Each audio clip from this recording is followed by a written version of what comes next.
Minister of Information and Broadcasting, Railway, Electronics and IT. Dr. L. Muruganji, Minister of State, Ministry of Information and Broadcasting.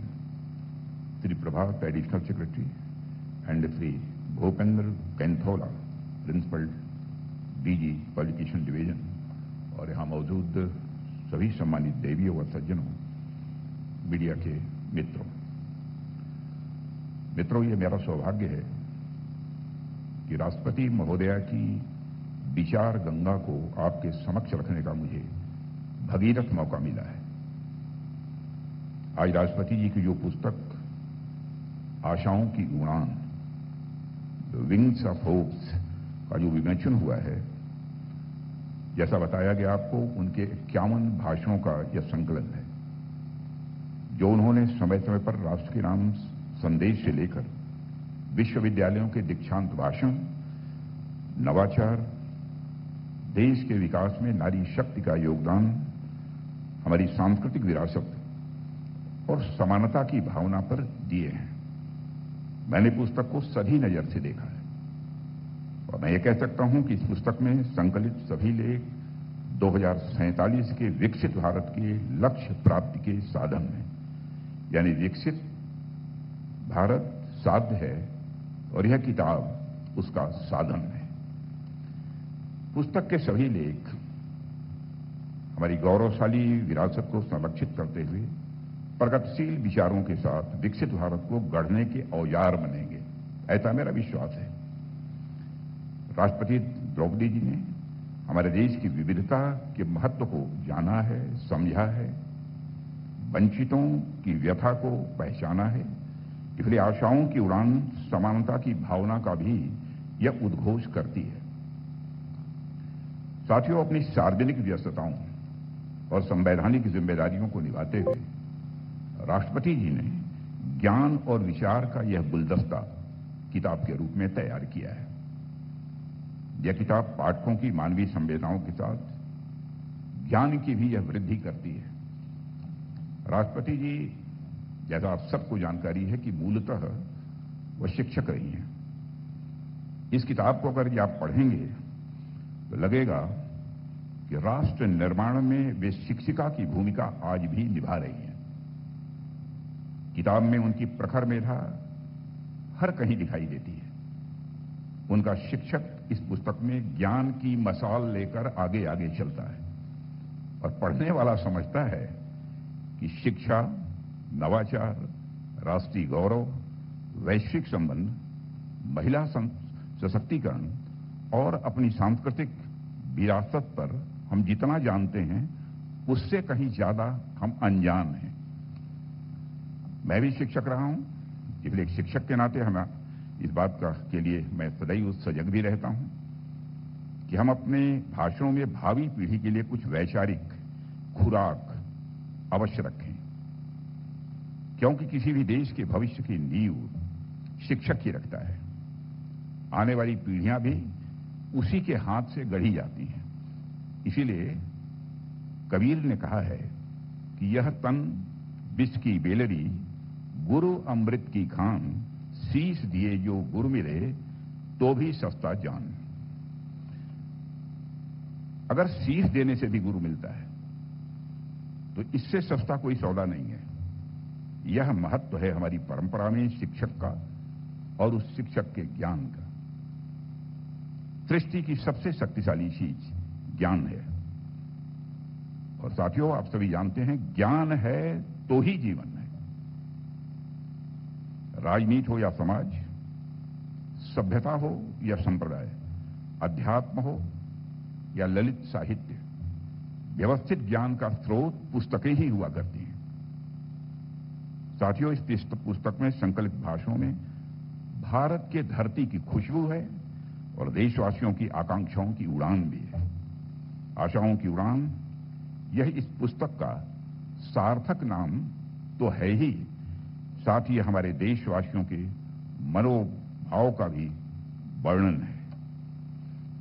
मित्रों, मैं इस पुस्तक में देख रहा था कि राष्ट्रपति महोदया के भाषणों में सभ्यता से लेकर संस्कृति तक, इतिहास से लेकर वर्तमान तक वर्तमान से लेकर भविष्य तक, और धर्म से लेकर विज्ञान तक, कला से लेकर साहित्य तक, शिक्षा से लेकर स्वास्थ्य तक, हर विषय को, हर क्षेत्र को समाहित किया गया है। यह समावेशिता सिर्फ उनकी ही नहीं बल्कि भारत के चरित्र को भी दिखाती है।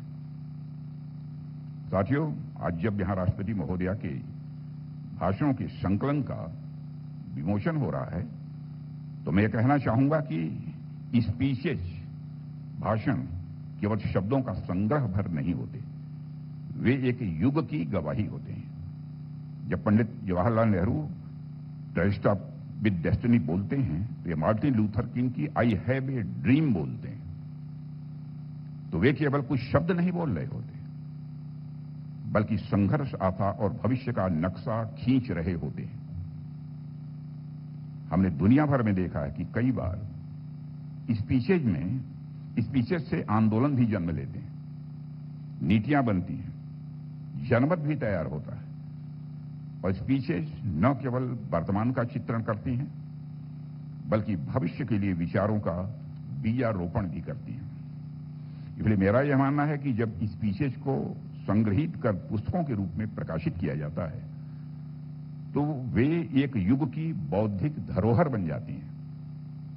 वे न केवल स्टडी के लिए इंपॉर्टेंट होती हैं बल्कि पॉलिसी मेकिंग, एकेडमिक रिसर्च के लिए यूजफुल होने के साथ साथ आने वाली जनरेशंस के लिए वह मार्गदर्शक भी होती हैं। मित्रों, जब राष्ट्रपति जी जैसे बड़े व्यक्तित्व कोई स्पीच डिलीवर करते हैं तो उस स्पीच का महत्व स्वाभाविक रूप से और अधिक बढ़ जाता है। हमारे यहां तो वैसे भी राष्ट्रपति जी कोई राजनीतिक वक्ता नहीं होते बल्कि संविधान, नैतिकता और राष्ट्रीय चेतना के वे प्रतीक होते हैं। उनकी वाणी में व्यक्तिगत दृष्टिकोण नहीं बल्कि राष्ट्र की आत्मा बोलती है।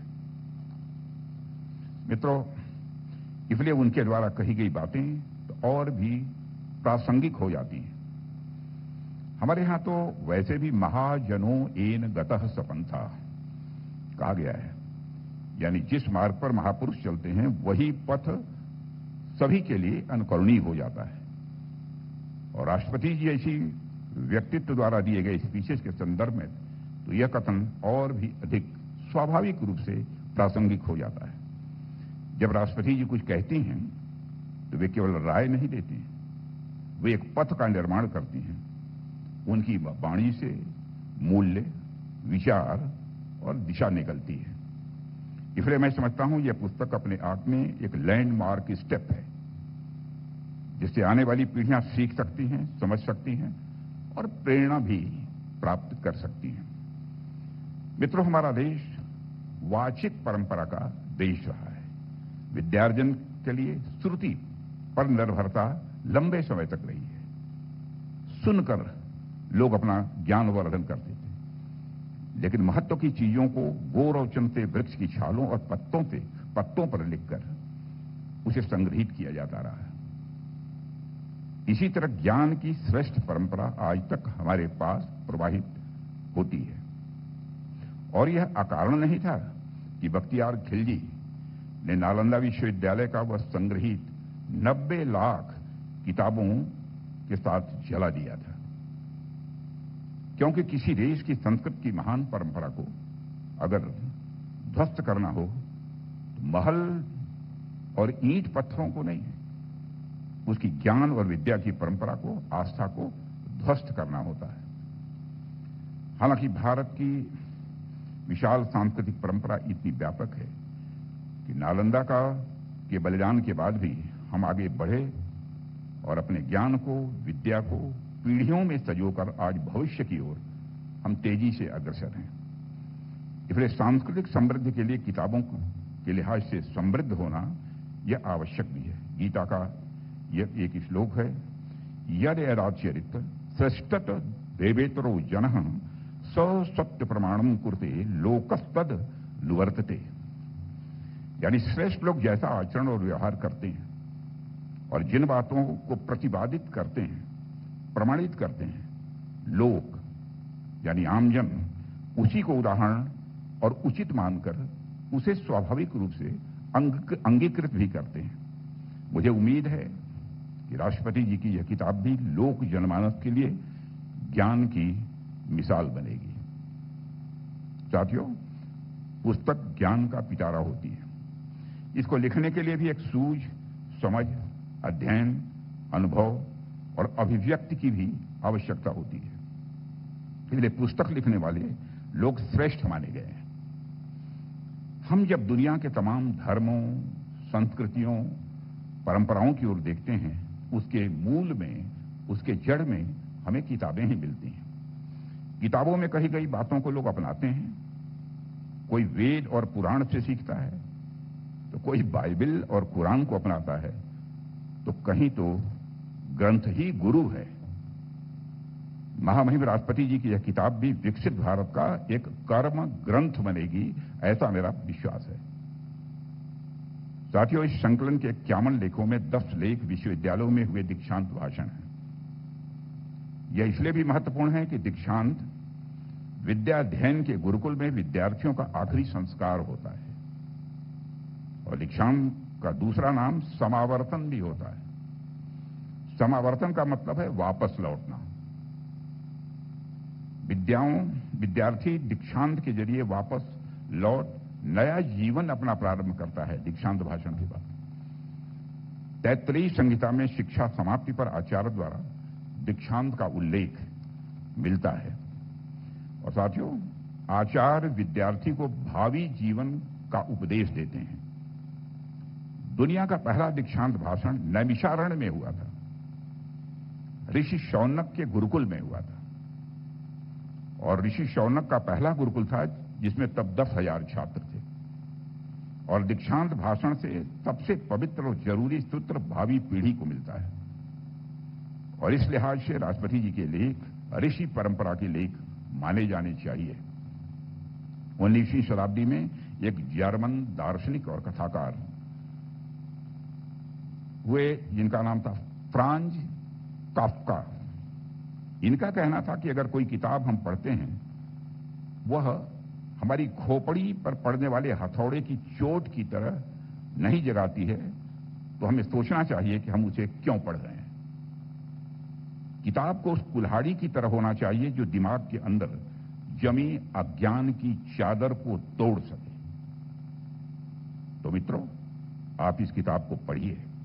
किताब आपके दिमाग की वैचारिक जड़ता को तोड़ेगी, आपको एक दृष्टि देगी जिसमें राष्ट्रपति महोदया के जीवन, अनुभव, अध्ययन और सूझ का पोषण निहित होगा। साथियों, मैंने हर बार यह देखा है कि कुछ महत्वपूर्ण विचार राष्ट्रीय महोदया के संबोधन में कई बार आते हैं, जैसे विरासत के साथ विकास हमारी संस्कृति और सभ्यता की पहचान है। नैतिकता हमारे व्यक्तिगत और सार्वजनिक जीवन का आधार स्तंभ है। निस्वार्थ सेवा और परोपकार की भावना सब में, विशेषकर जनसेवकों और अधिकारियों में अवश्य होनी चाहिए। देश के जस्टिस सिस्टम तथा एडमिनिस्ट्रेशन को जन सामान्य के प्रति संवेदनशील होना चाहिए। विकास के सभी डायमेंशंस में इनोवेशन को प्रोत्साहित करना चाहिए। आधुनिक विश्व व्यवस्था को बेहतर बनाने में भारत वसुधैव कुटुंबकम की भावना के साथ अपनी अग्रणी भूमिका निभा रहा है। और मैं आपसे कहना चाहूंगा कि राष्ट्रपति महोदय द्वारा रेखांकित की गई ये सारी प्रायोरिटीज, सारी प्राथमिकताएं हमारी राष्ट्रीय प्राथमिकताएं हैं। साथियों, माननीय राष्ट्रपति महोदया से सीखने के लिए हमारे पास बहुत कुछ है।